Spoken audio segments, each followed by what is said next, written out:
कदल है। अरे कहले रहनी झगड़ा झंझट मत कर हो।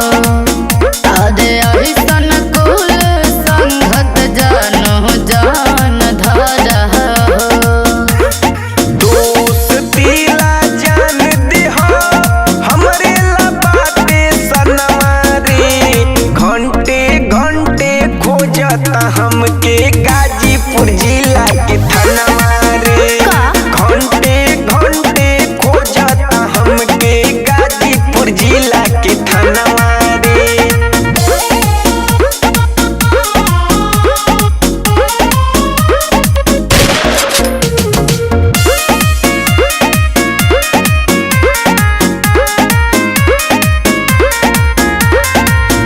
दोस्ती ला दे हो हम सोना जाने हो। अच्छा केहू ला ना बाटे हमार खोटई ईमान हो। अरे हमरा मुँह देखा। अरे बहतिया के माना तू रुक जाना हो। एहो कानून के सोझाया रहू झुक जाना हो।